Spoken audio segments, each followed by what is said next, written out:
तो नेक्स्ट शुरू करते हैं lecture number 15, RC circuit with source, source के साथ में आपका आरसी सर्किट।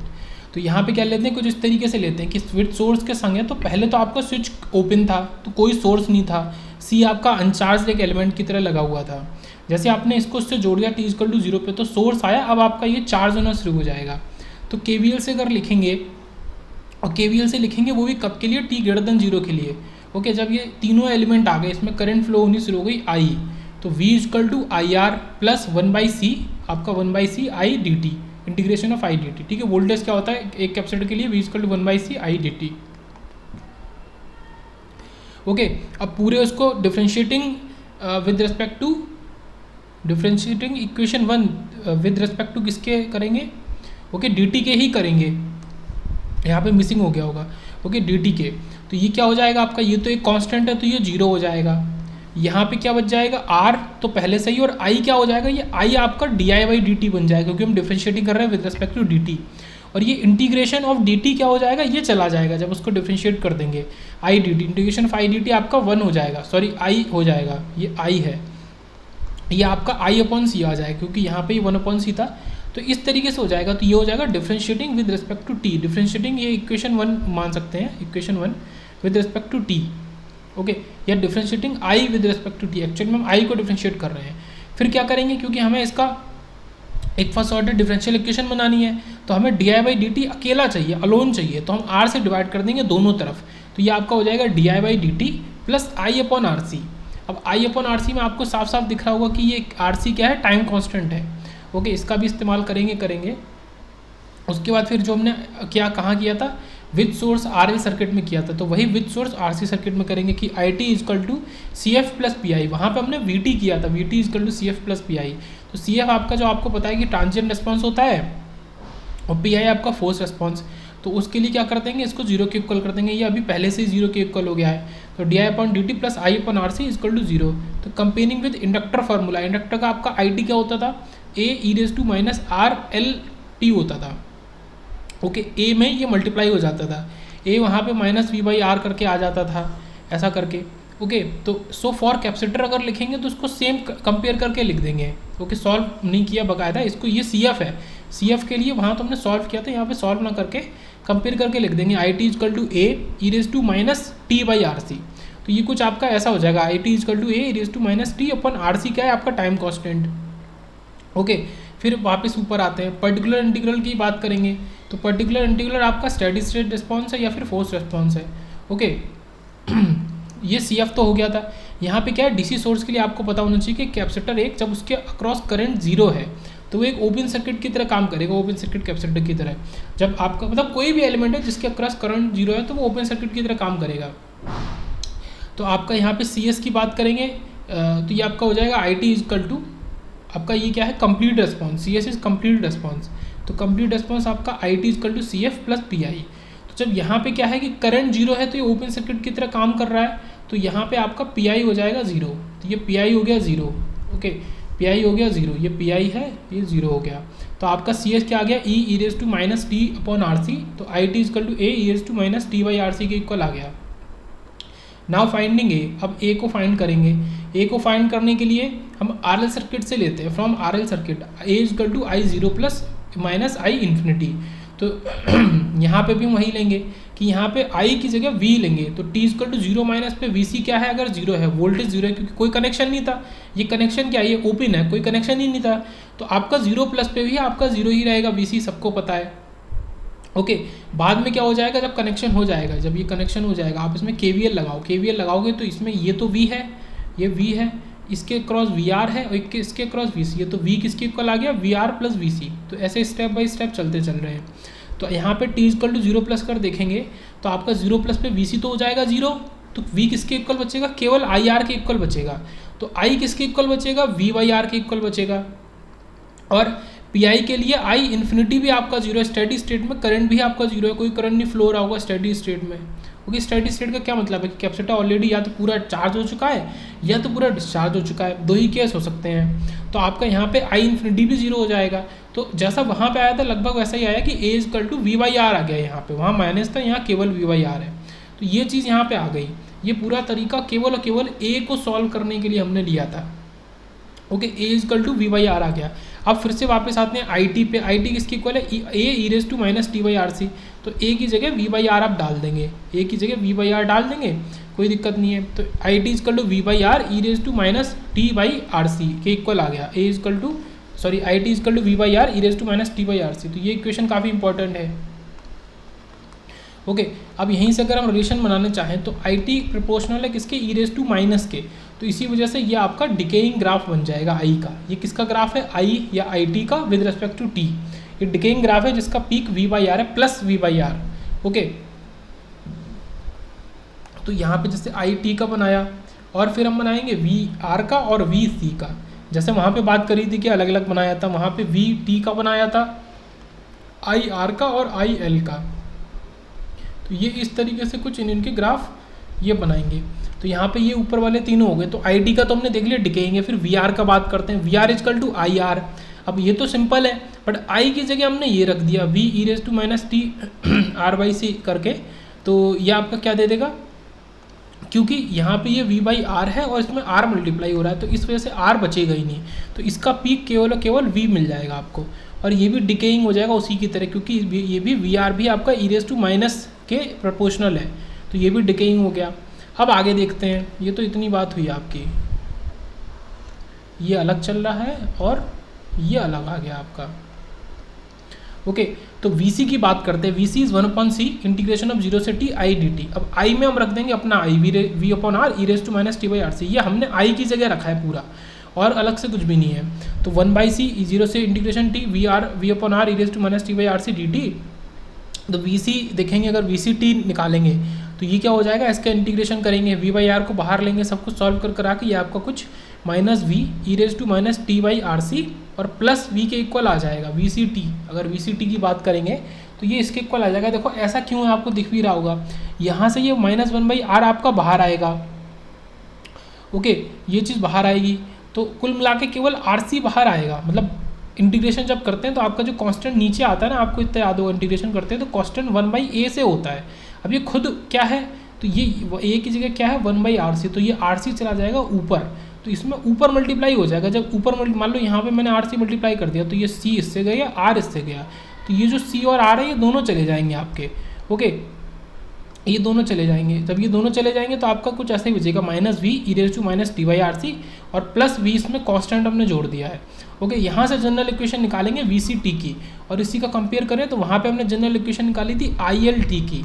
ओके, जैसे यहाँ पे I आपका L इन्फिनाइट जोड़ते हैं, ठीक है, यहाँ पे ई रेज टू आपका L T बाई R होता है, या फिर थोड़ा सा गलत हो गया, ये RT बाई L होता है। ओके, यहाँ पे RT बाई L, क्योंकि R इसके नीचे जाके L बाई R हो जाएगा, ठीक है। और यहाँ पे ये आपका IL 0 प्लस और माइनस IL इन्फिनिटी। तो ये इक्वेशन तो इंडक्टर की हो गई, और ये इक्वेशन हमने निकाली इसकी, इसमें VC, ठीक है, इसमें वहाँ पे IL था, IL के लिए यहाँ पे चेंज होके क्या आ गया, IL के लिए यहाँ पे चेंज होके आ गया आपका VC, ठीक है, वहाँ IL था, यहाँ VC है। तो ये याद रखेंगे, ये जनरल इक्वेशन आ गई। अब जनरल इक्वेशन ये है, इसके कोई भी अगर आपको क्वेश्चन सॉल्व करना है तो आपको क्या क्या पता होना चाहिए, VC प्लस पता होना चाहिए 0 प्लस, और आपका VC इन्फिनाइट पता होना चाहिए, और टाइम कांस्टेंट पता होना चाहिए। ये तीन चीज़ पता होंगी तो आप VCT की इक्वेशन निकाल सकते हैं। यहाँ पे अगर आप VC का निकालना चाहें तो ये आपका कैसा रिलेशन आएगा, ये आपका एक्सपोनेंशियल ग्रोथ का आएगा। क्यों, देखो एक तो ये माइनस है और ई रेज टू माइनस है, अब ये दोनों माइनस और माइनस मिलके क्या बना देंगे, ये पॉजिटिव बना देंगे, तो ये ग्रोथ आपका आएगा, ग्रोथ। और इसकी पीक वैल्यू क्या होगी, ये जो कांस्टेंट आया था V, ये इसकी पीक वैल्यू होगी। तो फॉर चार्जिंग इंडक्टर, अब यहाँ पे कुछ कंक्लूजन है जिनको समझ लेते हैं। For charging inductor as a DC source current response is exponential rise. अगर इंडक्टर की बात कर रहे हैं, चार्जिंग इंडक्टर की DC सोर्स के संग में, तो आपका जो उसका करंट रिस्पॉन्स की बात करेंगे एक इंडक्टर के लिए, तो वो एज अ राइज आपका दिखाएगा, और वोल्टेज अक्रॉस द इंडक्टर आपका डीके दिखाएगा, ठीक है। जैसे एक इंडक्टर की बात करते हैं, L में आपका करंट है और वोल्टेज है, तो ये तो आपका राइज दिखाएगा, वोल्टेज आपका डीके दिखाएगा। But at the same time अगर आप बात करते हैं किसकी, कैपेसिटर की, कैपेसिटर में आपका जो करंट है वो डीके दिखाएगा, बट जैसा आपको यहाँ देख रहे हैं आपका जो वोल्टेज है कैपेसिटर का वो राइज दिखाएगा। मतलब जो मेन चीज़ें होती हैं, जैसे कि हम बोल सकते हैं कि एक इंडक्टर के लिए उसकी मेन चीज़ करंट है, ओके, एक इंडक्टर के लिए उसकी मेन चीज़ करंट है और एक कैपेसिटर के लिए उसकी मेन चीज़ वोल्टेज है। तो वो अपने उसमें रिलेशन में राइज करती हैं और बाकी जो बची चीज़ें हैं वो डीके करती हैं।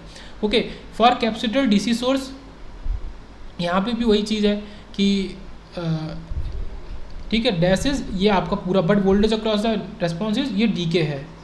ओके, ये आपका डीके है करंट, ये जो रिलेशन है करंट के लिए लिख रहा है, ये पहला वाला रिलेशन मैं यहाँ लिख देता हूँ करंट के लिए, और ये आपका वोल्टेज के लिए, वोल्टेज अक्रॉस द, ठीक है, कैपेसिटर विल राइज। तो ये हमने यहाँ पे ऑलरेडी डिस्कस कर लिया है।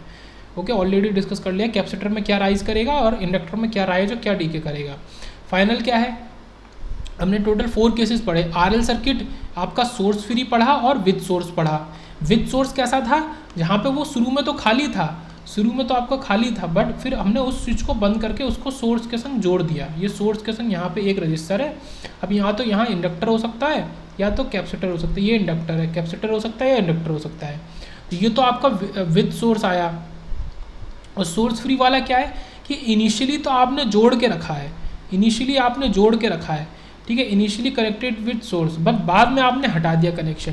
तो ये 4 केसेस हमने पढ़े, 2 केसेस आरएल के, 2 आरसी के, विद सोर्स विदाउट सोर्स, इसको CR लिख देते हैं।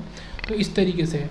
अब 1-2 क्वेश्चन और देखते हैं। जैसे ये क्वेश्चन यहाँ पे क्या कह रहा है, find the response across VC, ठीक है, अक्रॉस द कैपेसिटर VC, और ये VX और IC।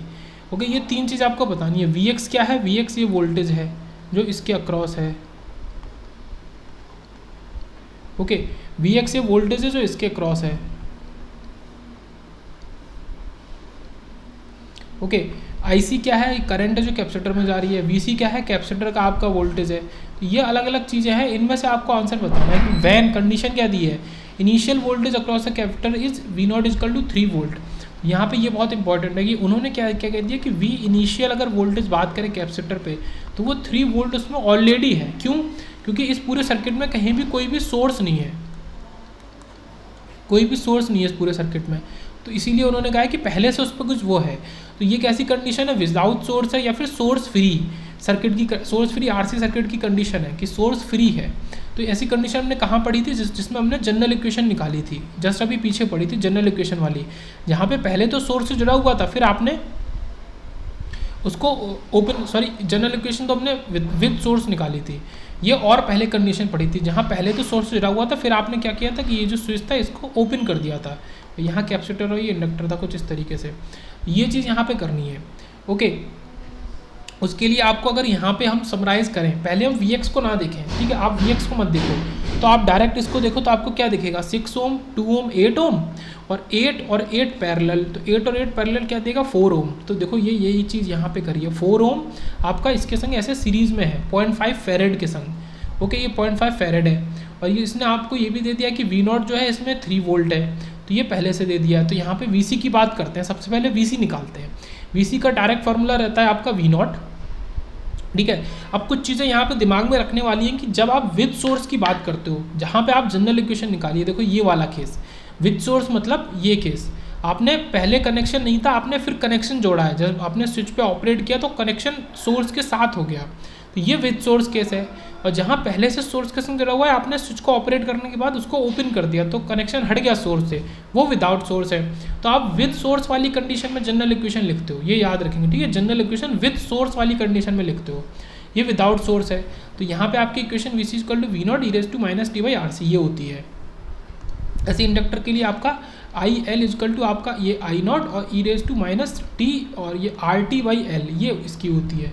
ओके, चलो इसको तो अभी डिस्कस नहीं करते, लेट मी रेज दिस, ये हो गई।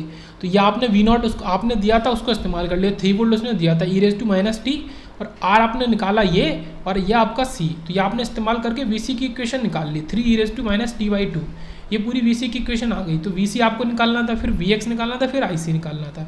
ओके, अब VC आ गया, VC से हम IC निकालेंगे। IC क्या है ये सबको पता होना चाहिए, C dVC/dt, तो C लिख दो 0.5 फेरेड, और इसका पूरे का डिफ्रेंशिएशन कर दो 3e−t/2, तो ये कैसे आ जाएगा, -3/4 e−t/2, ये IC आ गया, कोई दिक्कत नहीं है। अब VX निकालना है। अब आप एक चीज़ देखो, जो वोल्टेज VC का है, VC का जो वोल्टेज है वो यही वोल्टेज है, इस नोड पे है VC, सेम वोल्टेज, तो वही वोल्टेज इसके अक्रॉस भी है, यहाँ पे भी, ठीक है। तो मतलब क्या है कि ये जो पूरा वोल्टेज है, ये पूरा वोल्टेज VC है, और ये VC दो पार्ट में डिवाइड हो रहा है, एक तो VX में और एक इसके थ्रू। तो यहाँ पे वोल्टेज डिवीजन रूल लगा दो, सॉल्व कर लो, कोई बड़ी बात नहीं है। तो VX इज VC और VX इसके थ्रू है, 2 ओम वाले के थ्रू है VX, तो 2 अपॉन टोटल रेजिस्टेंस। तो VC की वैल्यू लगा दो जो आपने यहाँ से सॉल्व करी थी ये, तो ये आपने लगाई, तो -3 e−t/2 और ये आपका 1/4, ये 2/6 + 2 क्या आ जाएगा 1/4, तो ये 3/4 e−t/2। तो इस तरीके से एक एक करके आपने VX, VC और IC तीनों निकाल लिए। ओके, सबसे पहले आइडेंटिफाई करना है कि आपका जो एक सर्किट है वो किस तरीके का सर्किट है, तो ये यहाँ पे इंपॉर्टेंट चीज़ है आइडेंटिफाई करना। नेक्स्ट केस देखते हैं। नेक्स्ट केस में देखेंगे तो यहाँ पे क्या है कि यह आपका स्विच पहले तो ओपन था, क्यों, क्योंकि इसका जो एरो दिखा रहा है क्या दिखा रहा है कि इसको क्लोज होते हुए दिखा रहा है। तो स्विच पे जब ऑपरेट करेंगे तो ये स्विच ऑपरेट करने के बाद आपका क्लोज हो जाएगा, t=0 बोले तो ये स्विच क्लोज्ड है, क्लोज हो जाएगा, मतलब ये शॉर्ट सर्किट हो जाएगा। तो ये आपका 20 ओम किसी काम का नहीं बचेगा जब ये स्विच क्लोज हो जाएगा। बट वो तो तब होगा ना जब स्विच क्लोज होगा, पहले तो वो ओपन है, तो पहले तो ये फिगर जैसा है वैसा ही रहेगा। अब यहाँ पे देखो अच्छा क्वेश्चन है, एक साथ इसमें ये आपका 2 हेनरी का इंडक्टर भी आ गया और आपका 3 फेरेड का कैपेसिटर भी आ गया, एक साथ दोनों आ गए। ओके, और आपसे पूछा क्या है DIL/dt, मतलब पहले तो आप IL निकालो, IL 0+ और उसका d/dt कर दो, फिर आप क्या निकालो VC निकालो और VC का dVC/dt कर दो। तो पहले तो उनका बेसिक निकालो, फिर उनका डिफरेंशिएशन कर दो। तो ये चीज़ आपको यहाँ पे करनी है। क्वेश्चन को इजी करने के लिए समझो, स्टेप 1 में आप t 0- पे सॉल्व करो इसको सर्किट को, फिर t 0+ पे सॉल्व करो, और फिर तो सॉल्व हो जाएगा। उनका कंपैरिजन करना है, डिफरेंशिएशन करना है, XYZ चीज़ें करके आप फिर तो सॉल्व कर ही सकते हैं। ओके, तो स्टार्ट करते हैं इसको।